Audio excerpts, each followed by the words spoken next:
श्री गणेशाय नमः, शशिशेखराय नमः, पिनाकिने नमः। श्रावण मास की आप सब भक्तों को बहुत बहुत शुभकामनाएं। आज का जो हमारा मूल विषय है वो कांवड़ पे है।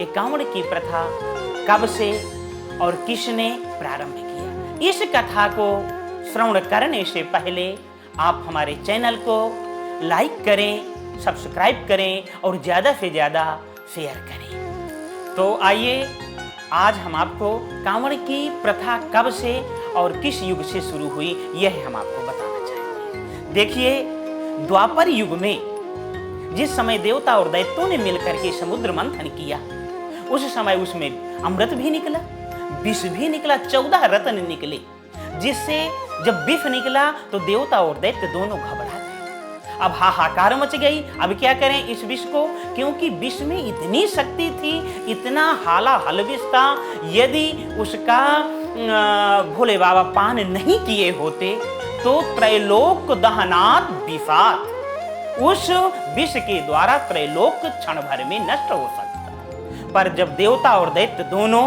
इस संकट को देखा तो उस समय भोले बाबा को याद किया गया, शंकर भगवान को याद किया गया, और शंकर भगवान ने उनकी पुकार को सुन करके तुरंत वहां पर उपस्थित हुए।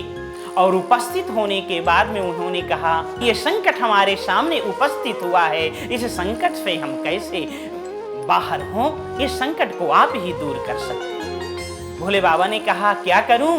तो बोले, महाराज इसको आप पान कर लीजिए। जब भोले बाबा से कहा आप इसको पान कर लीजिए, तो भोले बाबा ने क्या किया कि भोले बाबा ने अपने हाथ में रखा करतली कृत्य करके, और भोले बाबा ने उस विष को, हालाल विष को मुख में लगाया, और मुख में लगा करके विष का पान कर लिया। रा शब्द कह करके भोले बाबा ने मुखमंडल खोला है, और मां शब्द कह करके भोले बाबा ने मुखमंडल को बंद कर दिया है। रा शब्द मुख से निकलता है, ओष्ठ से निकलता है, और मां शब्द कंठ से निकलता है, इसलिए भोले बाबा ने यहाँ कंठ में ही रोक दिया। इसका भी एक कारण है, कंठ में इसलिए रोक दिया क्योंकि नीचे उनके इष्ट भगवान श्री राघवेंद्र सरकार का वास था। यदि उनके तक विष चला जाएगा तो उनको दिक्कत होगी, उनको परेशानी होगी, इसलिए भोले बाबा ने अपने कंठ में ही उस विष को रोक लिया। विष पीते ही कुछ ही क्षण के बाद में भोले बाबा का कंठ नीला पड़ गया, जिससे भोले बाबा का एक नाम हुआ नीलकंठ। उसी दिन से भोले बाबा नीलकंठ कहलाए। कुछ समय के उपरांत भोले बाबा के गले में जलन जैसे होने लगी। जलन होने लगी। देवता और दैत्यों ने सभी ने सुना, तो देवता और दैत्यों ने योजना बनाई कि यह जलन शांत कैसे होगी भोले बाबा की। तो देवता और दैत्य दोनों मिल करके गए और जा करके गंगा माँ से जल लाए, और जल ला करके भोले बाबा को बैठल करके उनका अभिषेक किया। और अभिषेक जैसे किया, ओम नमस्ते रुद्रमन्नव उतो तैखवे नमः, बाहुभ्यामुतते नमः। इन मंत्रों के माध्यम से देवता और दैत्यों ने मिलकर के भोले बाबा का अभिषेक किया। ओम नमः शिवाय, हरि ओम नमः शिवाय, ओम नमः शिवाय, हरि ओम नमः शिवाय। जो इस कथा का मूल तत्व है, तब से द्वापर युग से इस कांवड़ की हमारी प्रथा चली। भोले बाबा के ऊपर देवताओं ने और दैत्यों ने मिल करके अभिषेक किया जल से, तभी से यह प्रथा। और भी इस प्रथा का पुराणों में वर्णन मिलता है। क्या मिलता है? यह हमारे त्रेता युग में वर्णन मिलता है।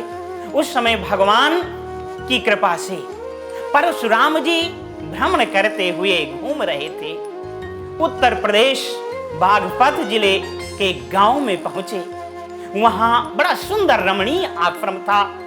उस आश्रम को देख करके परशुराम जी का मन ऐसा रमा कि वहां बैठ गए और भगवान का भजन करने लगे। और मन में अंदर से उद्गार भाव उत्पन्न ये हुआ कि मुझे तो यहाँ पर भोले बाबा की स्थापना करनी चाहिए। यह मन में जैसे भाव उत्पन्न हुआ, परशुराम जी खोज करने लगे, किस पत्थर की स्थापना मैं यहाँ करूं भोले बाबा के रूप में। खोजते खोजते परशुराम जी महाराज सीधे हरिद्वार पहुंच गए। हरिद्वार में देखा गंगा माँ के किनारे बहुत सुंदर सुंदर पत्थर थे, उनको लेकर के चलने लगे। ये पत्थर स्थापना करने के योग्य हैं।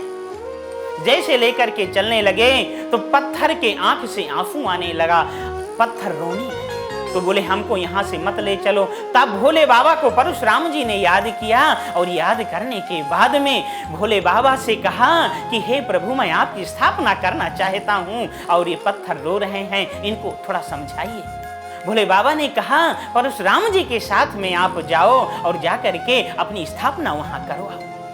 पत्थरों ने कहा प्रभु हम चले तो जाएंगे, पर माँ गंगा का जो कल कल निनाद हमें कानों में सुनाई पड़ रहा है, इनके दर्शन हो रहे हैं, माँ गंगा का जो सानिध्य हमको प्राप्त हुआ है, क्या वहाँ हमें प्राप्त होगा? उसी समय परशुराम जी ने हाथ जोड़ करके प्रार्थना किया माँ गंगा जी के सामने और भगवान भोले बाबा के सामने कि हे प्रभु, मैं 1 वर्ष में हर साल सावन के महीने में मैं कांवड़ में जल लेकर के आऊंगा और वहां पर आपका गंगा जल से अभिषेक करूंगा। इतना कहने पर पत्थर राजी हो गए और उनको लेकर के आए परशुराम जी और यहाँ ला करके स्थापना किया और अभिषेक किया और हर साल गंगा जल ला करके कांवड़ के साथ में ला करके जल से भोले बाबा का अभिषेक कराने लगे। कांवड़ यह देखिए आज से नहीं, पुरानी प्रथा है। जैसे कि श्रवण कुमार जी ने अपने माता पिता को लेकर के, आप सब लोगों को पता है, आप सब लोग जानते हैं, अपने माता पिता को लेकर के तीर्थाटन कराया है कंधे में रख करके, सबको पता है इस बात का। तो एक बार उनकी माता पिता की इच्छा यह हुई कि बेटा हमको हरिद्वार स्नान करा। हरिद्वार स्नान कराया। हरिद्वार स्नान कराने के बाद में श्रवण कुमार जी ने उसी कांवड़ के साथ में जल को भी उसी कांवड़ में ले लिया, जिसमें जैसे अपने माता पिता को बैठा लेते उसी पात्र में लेकर के वहां से और उसी कांवड़ के साथ में वहां से रख लिया जल को और उसी जल को ला करके भोले बाबा का श्रवण कुमार जी ने अभिषेक किया। तब से कांवड़ की प्रथा चालू।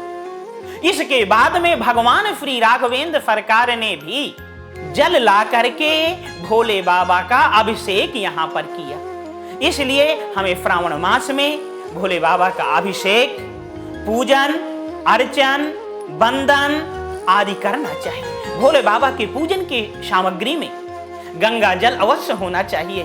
बहुत प्रसन्न होते हैं भोले बाबा को जब गंगा जल से स्नान कराया जाता है। फिर शुद्ध जल से स्नान कराइए, फिर दूध से स्नान कराइए, फिर दही से स्नान कराइए, फिर घी से स्नान कराइए, फिर शहद से स्नान कराइए, फिर शर्करा मानी चीनी से भी स्नान कराइए। भोले बाबा 5 वस्तुओं से स्नान करते हैं। दूध के स्नान कराने से आपके परिवार में शुद्धता आती है। दही का स्नान कराने से आपके परिवार में शुक्र बल की वृद्धि होती है। घी का स्नान कराने से भोले बाबा के ऊपर आपके परिवार में प्रेम जागृत रहता है।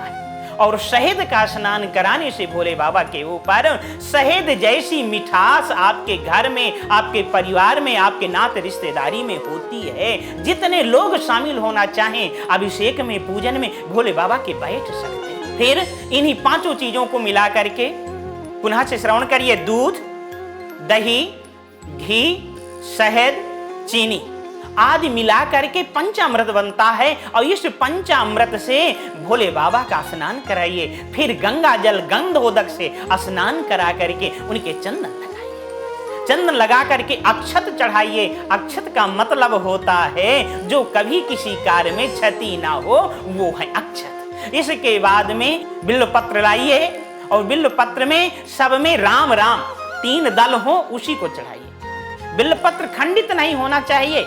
और भोले बाबा के ऊपर बिल्वपत्र कैसे चढ़ाना चाहिए? भोले बाबा के ऊपर बिल्वपत्र अधोमुख चढ़ाना चाहिए, उल्टा चढ़ाना चाहिए, हमेशा ध्यान रखिएगा। इसके चढ़ाने के बाद में भोले बाबा को भांग विजया बोलते हैं संस्कृत की भाषा पे, उस विजया को चढ़ाइए। सिंदूर चढ़ाइए। सिंदूर क्यों? आप कहेंगे सिंदूर नहीं चढ़ना चाहिए भोले बाबा के ऊपर, पर नहीं, भोले बाबा के ऊपर सिंदूर चढ़ता है, क्योंकि भोले बाबा हमारे अर्धनारीश्वर हैं, इसलिए सिंदूर उनके ऊपर चढ़ाइए। रोली लगाइए, रोली के लिए कुछ विद्वानों का मत है, मना करते हैं, पर नहीं, चंदन पहले लगाइए, इसके बाद में रोली की छोटी सी एक बिंदी रखिए, विजया चढ़ाइए, पुष्प चढ़ाइए, बिल्वपत्र चढ़ाइए, अबीर, गुलाल, अभ्रक आदि भोले बाबा के ऊपर चढ़ा करके इसके बाद में ऋतु के अनुसार जो आपके पास में फल हो उन फल से भोग लगाइए, मिष्ठान से भोग लगाइए। और भोले बाबा के लिए मुख शुद्धार्थम, मुख शुद्धि के लिए तांबूल आदि का भी प्रयोग करते हुए, शुद्ध प्रयोग का मतलब क्या हुआ कि उनको साफ करके, जैसे पान आप बाजार से लेकर के आए उसको धुलिए, ये प्रयोग हुआ। उस पान को ला करके धुल करके उसमें लौंग, इलायची और सुपारी रख करके भोले बाबा को अर्पित करिए। इतना करने के बाद में यथा शक्ति भोले बाबा को दक्षिणा अर्पण करिए। इसके बाद में उनसे प्रार्थना करिए, हे भोले बाबा, हमारे जीवन में, मेरे परिवार में सदा आनंद होता रहे।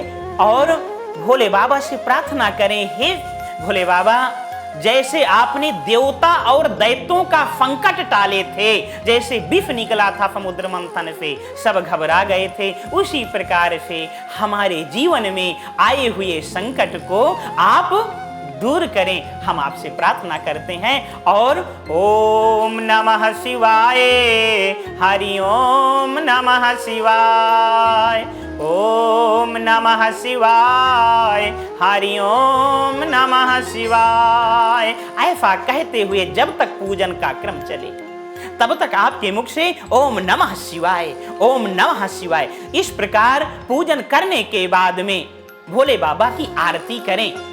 और आरती करने के बाद क्षमा प्रार्थना करें। यदक्षरम पदभ्रष्टम मात्राहीनम च यद भवेत तत्सर्वं क्षम्यतां देवो प्रसीद परमेश्वर। दुख हर, दारिद्र हर, संकट हर, हर हर महादेव, ऐसा कहते हुए भोले बाबा को प्रणाम करना चाहिए। सभी लोग प्रणाम करें। बोले गौरी शंकर भगवान की जय।